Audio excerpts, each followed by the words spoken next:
Hello guys and welcome to channel. मैं आपका दोस्त चौधरी राता पवार। और जैसे आप सब जानते हैं मेरे पास एक 2019 मॉडल पेट्रोल टियागो थी, जिसके ना मैंने अभी कुछ महीने पहले सीएनजी फिट करवाई थी। बट रिसेंटली उसके ना झटकों की और पिकअप लॉस की प्रॉब्लम आ रही है। तो आप सब जानते हैं दिल्ली के अंदर एक ये वाली जो शॉप है काफ़ी फेमस है अपने सीएनजी फिटमेंट के लिए। तो आज हम लोग इसके अंदर आए हैं अपनी सीएनजी के अंदर एडवांसर वगैरह फिट करवाने के लिए। तो अब जाके बात करते हैं कि क्या सीन रहता है इसका, एडवांसर की क्यों ज़रूरत है और कैसे एक बात। Mukesh sir, welcome to our channel. Sir एकदम स्ट्रेट फॉरवर्ड क्वेश्चन है। जैसे कि इससे पहले मैं मारुति ओन कर चुका हूँ, तो उसके अंदर सीएनजी बहुत अच्छी तरीके से रन कर रही थी इवन विदाउट एडवांसर। सो जब मैंने बाय करी तो मेरे फादर साहब ने बोला इसमें सीएनजी आई थिंक कामयाब नहीं है, but I tried and I literally failed. So मैंने अपनी इंस्टाग्राम स्टोरी पर पोस्ट करा था कि मेरे को एडवांसर के लिए कहाँ जाना चाहिए। आप विश्वास नहीं करेंगे सर, मेरे घर से यहाँ पर 45 किलोमीटर बैठता है। उसके बाद जितने भी मेरे फॉलोअर्स थे उन सब ने मेरे को सजेस्ट करा आपके यहाँ। तो सर ऐसा क्या है कि मैं तो मेरा फर्स्ट रिव्यू है आपके पास पहली बार, तो आपने आज क्या करा है और मेरे को क्या रिजल्ट्स मिलने वाले, प्लीज़ बताइए। See Maruti is made for CNG. उसके अंदर आप मैनुअल स्टैटिक एडवांसर भी लगा देंगे वो चल जाएगा जी। लेकिन जहाँ टियागो की बात आती है या टाटा की कोई भी गाड़ी की बात आती है जी, उसके अंदर आप नॉर्मल स्टैटिक एडवांसर लगाएंगे या बिना एडवांसर का गाड़ी चलाएंगे, ये आपकी बेवकूफ़ी है। जर्क। जब तक किट नहीं जी। है, जब तक गाड़ी नहीं है, 2-3 महीने तो चल जाएगी गाड़ी, लेकिन after that 3 months honeymoon period आप परेशान हो जाओ। ओके। इसके अंदर एक ही चीज़ है टाटा की गाड़ी के अंदर, dynamic advancer. Exactly. See this advancer works on 3 sensors. Normal static advancer manually set होता है और ये एडवांसर आपका डायनेमिक जो है कंप्यूटर से सेटिंग होता है। जी सर। हर एक गाड़ी का अपना एडवांस डिग्री होता है। कई लोग लगाते हैं टियागो के अंदर, हमारा देख के लोग लगवाते हैं। एग्जैक्टली सर, आपने एजुकेशन पे don't know how much advance degree you have to keep it. जी। अगर आप 12 डिग्री रखेंगे ना जी। तो ये आपके डायनेमिक एडवांसर में आपको परेशान कर जी।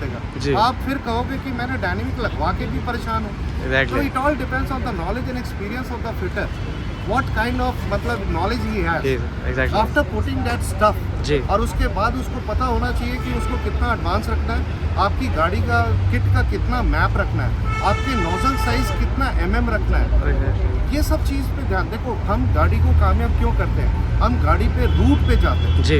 अब आप गाड़ी मेरे पास लेके आए, गाड़ी में ये दिक्कत था, प्रॉब्लम थी काफ़ी। हाँ। आप मेरे को क्या बोले थे उससे पहले मेरे को पता है। जी। मैं सीधा गया, मैंने फिटिंग देखा, फिटिंग सही किया, थ्रॉटल बॉडी क्लीन किया, स्पार्क प्लग चेक किया, सही था, मैंने डाल दिया और उसके बाद मैंने डायनेमिक एडवांसर लगाया। एंड बिलीव मी, अभी हमने ट्रायल नहीं लिया, आप एक बार ट्रायल लो। और मैं चैलेंज, देखो अभी मैंने आपसे पैसा नहीं लिया, I challenge and say this will run better than petrol. And only thing you have to take care in future is that जी, आप हर एक 7000 किलोमीटर में जो काम आज किया हूँ, throttle body cleaning, spark plug clean, air filter clean जी, और 15000 में throttle body clean, spark plug change, air filter change. ये आप कराओ, कभी जिंदगी में मेरे पास परेशान नहीं किसी के पास नहीं है, कभी जाओगे नहीं सर। और मेरे को बेसिकली आज इसके बाद क्या एडवांसमेंट मिलेंगे, फ्यूल एफिशिएंसी भी बढ़ेगी इसकी। देखो इसमें आपका पावर बढ़ेगा जी, आपको जो जर्किनेस फील हो रहा था फर्स्ट सेकंड गियर में जी, वो सब खत्म हो जाएगा जी। जब गाड़ी आप फर्स्ट गियर में उठाते हैं तो वाइब्रेट करके उठती है, वो खत्म हो जाएगा, एकदम स्मूथ उठेगी जी। और इससे आपका एक 10% एवरेज भी इम्प्रूव होगा। ओके। पावर इम्प्रूव होगा, एवरेज भी 10%, बट आप सोचोगे कि बहुत ज़्यादा इम्प्रूव हो, ऐसा नहीं है। नहीं। कम नहीं होगा, 10% इम्प्रूव होगा। ओके सर, चलिए फिर एक राइड पे चलते हैं। Let's take a trial. Sure. So this is Tata Tiago BS4 installed from somewhere else। और इस गाड़ी के अंदर मैंने बताया क्या क्या काम किया हूँ मैं, और वो काम होने के बाद अब जो गाड़ी चल रहा है, एक बार भैया से पूछते हैं पहले के और क्या क्या प्रॉब्लम थे और अब कैसी गाड़ी चल रही है। सर द थिंग इज, पहले इनिशियल काफ़ी कम था, मतलब जैसे ट्रैफिक सिचुएशंस में फर्स्ट गियर में पिक करने से अपने आप में काफ़ी हासिल हो जाता था। सेकंड गियर में तो मैं इमेजिन भी नहीं कर सकता था।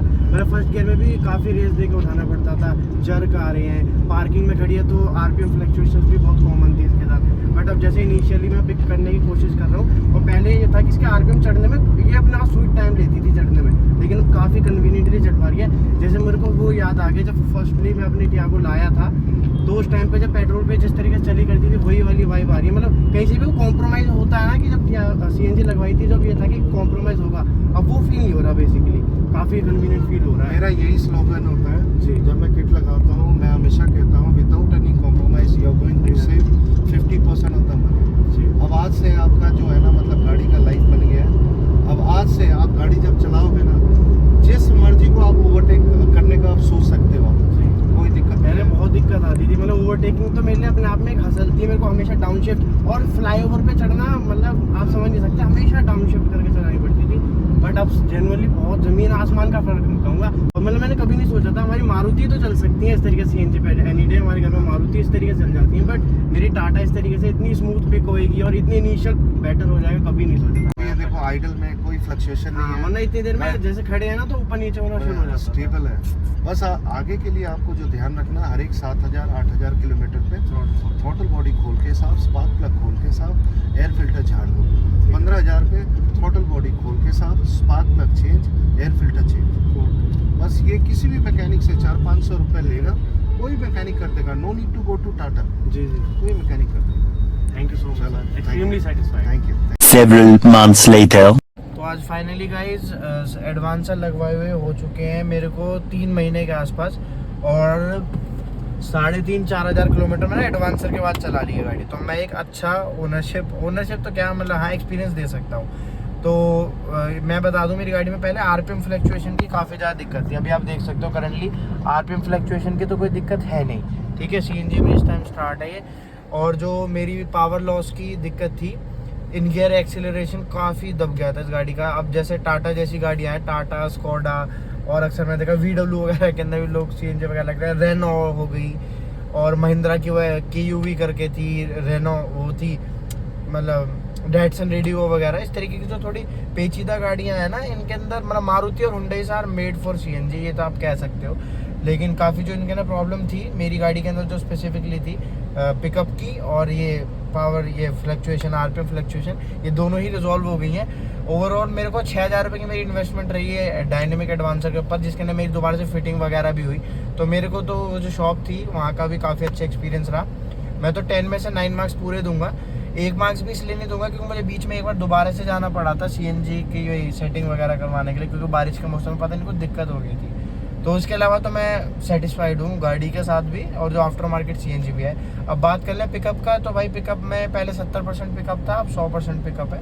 जो मैक्स से भी दे सकती है CNG भी उतना पिकअप दे रही है। अब ड्राइवेबिलिटी में कोई दिक्कत नहीं आ रही, मतलब कहने का मतलब ये है। और बात करें माइलेज की, फ्यूल एफिशिएंसी की, तो मुझे पहले भी ये वही 200 प्लस ही दे देती थी, अब भी 200 प्लस ही बड़ा आराम से दे रही है।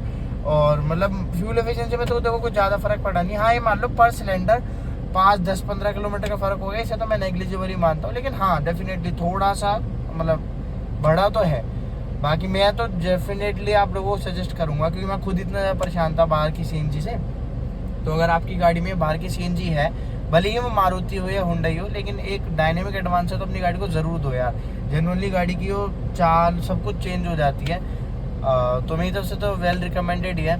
बाकी जो भी आपके हो आप कमेंट करो आपके व्यूज़।